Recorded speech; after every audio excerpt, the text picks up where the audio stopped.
What's up, y'all? It's Mr. Dex Factor 87. I want to talk about this interview I saw the other day. Abel Sanchez once again contradicting himself, saying all type of reckless stuff, not making any sense.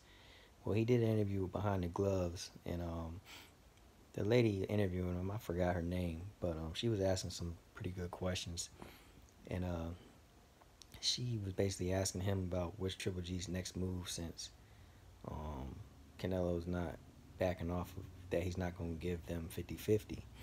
And one thing stuck out that uh, he asked him, or she asked him, and his answer was just so ridiculous. She said, if the WBC um, orders you to fight Charlo, then pretty much you're going to have Charlo. And before she could even get it all out, he had the nerve to say, "Oh no, we fight. Golovkin does what he wants. The WBC doesn't determine what he does, and if that's the case, the belts can go." Now the belts can go. When for the last few years you've been talking undisputed, undisputed, undisputed. We want to fight Billy Joe Saunders, so we undisputed. Now the belts can go, and see, you might can fool the casual fan, with all this. I deserve 50-50 versus Canelo, and everybody's afraid of me. Nobody wants to fight. No, that's not going to work with people who follow boxing. Because what it looks like to me is once some real competition, once some threats are surrounded or surround you in the division, you got Charlo, you got Derevchenko, you got Andrade, when he, even though his ass don't ever fight, but he's still skilled. You got Andrade, you got Billy Joe Saunders. You got some good competition around. Now all of a sudden you don't want to fight nobody. It's the excuse about the money and all this and that. And now the belts can go. And you're contradicting yourself again because the Abel Sanchez was the main one. He crucified Canelo for giving his belt up when he didn't want to fight Golovkin a few years ago. And he gave the belt up. And now basically you're saying you're willing to give the belts up basically to avoid an opponent. Because you know you don't want to work with Jamel Charlo. And then you had the nerve to say, oh, yeah, they're all easy fights. No, they're not. Because if they were easy fights, you would have fought one of them May 5th instead of Vanes Monterosian. Abel Sanchez, at this point, you just shut up.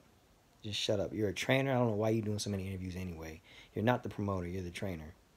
And half the stuff that comes out your mouth is stupid. You make Golovkin look bad. You make yourself look bad. You make your whole team look terrible with the stuff coming out your mouth. Then you had the nerve to say, Billy Joe Saunders is too hard to work with. No, you're lying again because Billy Joe Saunders and his team came out and said, oh no, we set the same agreement we had before when y'all was supposed to fight. But no, you did what Canelo and them said, dude. When De La Hoya told you, you fight Saunders, you're not going to fight Canelo. And you basically did what they said. You've been letting Canelo and De La Hoya dictate your career for the last few years now. And it's pretty obvious. Y'all are money chasing. That's all y'all doing. Y'all don't care about legacy and all this like y'all claim y'all do. It's just a bunch of lies, man.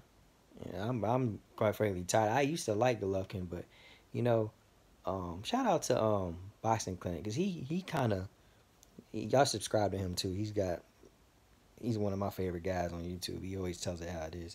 But he had been saying, he's been saying for a while how Golovkin and them have been, kind of generating this fake narrative that everybody's scared of them and all this and that. But if you follow how they've been moving lately, ain't nobody afraid of them, man. Them Jews just don't want to fight nobody. They want to match make him perfectly to make him look good. That's why I say I don't care if he gets 50-50 versus Canelo. I don't care about Canelo either. Like I said, I hope they knock each other out. But at this point, Abel Sanchez is making me dislike Golovkin more and more the more he talks. My advice with him, if I was Triple G, I would just tell him, stop talking. Because everything you say is a contradiction. You don't realize all these interviews and all this stuff you're saying is on tape. It's on YouTube. Like, you think people forget what the stuff that you say that comes out your mouth? And then you talk slick, talking about black fighters don't sell and all this and that.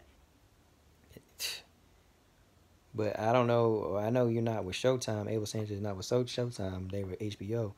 But do y'all realize that the number one most viewed fighter on Showtime is Deontay Wilder? Last time I checked, he's a black fighter. And I think second is Broner. Last time I checked, that's another black fighter. And Deontay Wilder, 39 knockouts. How's that not exciting? And then y'all push this false narrative that Golovkin all of a sudden, Mexican style. I fight, I go downhill, rock 'em, sock 'em. No, no, no, no, no, no, no, no, no, no. When you fought David Lemieux, you was using the jab, you was moving all night. When you fought Canelo, hesitant. The whole fight. That's why you lost. Well, that's why it was a draw. Well, you didn't win because you weren't aggressive like you normally are. You only push that Mexican narrative when you know you're going against somebody who you know you can beat. Just like when Abel Sanchez said, well, what did Jamal Charlo do to deserve a mandatory shot? Same thing Dominic Wade did. Same thing Rosado did. Same thing William Monroe did. You had no problem fighting them. But now when some real dudes get in the division, now it's a problem. It's ridiculous, man. Anyways, man, let me know y'all's take on this, man. Mr. Dex Factor 87. All right, y'all.